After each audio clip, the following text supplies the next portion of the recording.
So hello नमस्ते and welcome back to my channel. और आज है डे 1 यानी कि भागवत कथा, श्रीमद् भागवत कथा जो विष्णु पुराण तो हम लोग के गांव के पास में लग रहा है। तो अभी मैं फ़िलहाल जा रहा हूँ भागवत में और अभी उधर टुक टुक पर कोई जा रहा है तो इधर मैं जा रहा हूँ। तो चलो भागवत का दृश्य यहीं से अभी ब्लॉग स्टार्ट करते हैं।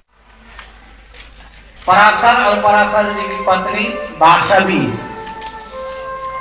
सत्यवती वचन असल नाम बाशवी के होगा और फाटेगा ना घंटा फाटेको यो सत्य एक्सिडेन्ट भएको गए छोडेर हे भगवान म 5 वर्षको बालकलाई त साधुलाई छोड्ने मन लागेन, उनीहरूले छोडेर गए नि, आफूलाई छोड्न मन लागेन, म त पछि पछि लागे। मलाई पनि लैजानु बाबाजी, तपाईहरु जस्तै हुन मन लाग्यो, तपाईहरुसँग बसेर आनन्द आयो। महात्मा बाबाजीले भन्नुभयो त्यसो नगर बाबु, अहिले साधु हुने बेला भएको छैन, कमसे कम तिमी आमाको सेवा गरिराख, आमाको परमपद भएपछि साधु हुनु। अहिले किन साधु हुनु पर्यो हैन? आमाको मृत्यु भएपछि आमाको शरीर सेकेपछि तिमी साधु भने हुनु हैन।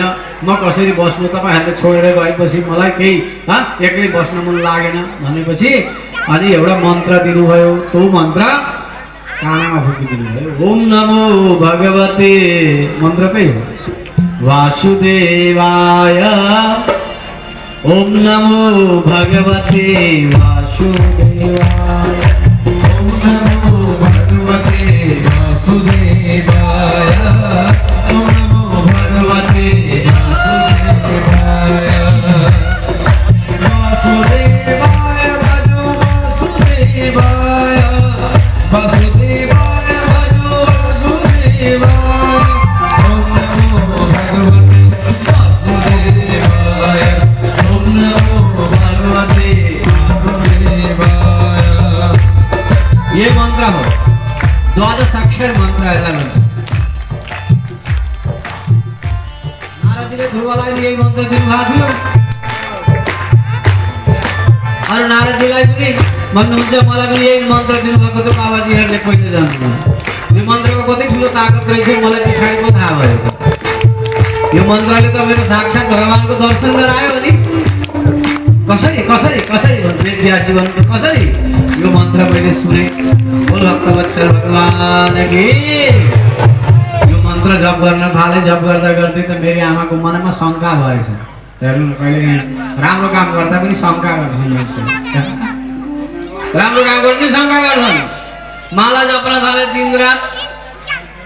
म आमाको मनमा शङ्का के भयो भने यो त साधु हुन्छ कि क्या हो? साधुको सँग बसेको त 4 महिना, साधुले छोडेर गए, त्यो त साधु हुने भयो, ब्रह्मचारी हुने भयो, यसले त बिहे पनि गर्दैन होला, यसले बिहे गरेन भने बुहारीको मुख पनि हेर्न पाउँदैन भन्न थाल्नु भयो हामी। अब के गरौँ? जुन रात माला जपेको देख्दा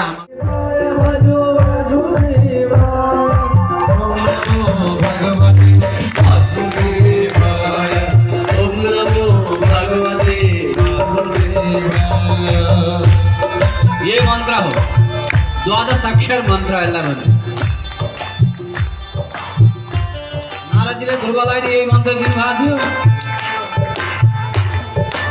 अरू नारदजीलाई पनि भन्नुहुन्छ मलाई पनि यही मन्त्र दिनुभएको थियो बाबाजीहरूले पहिले जान्नु।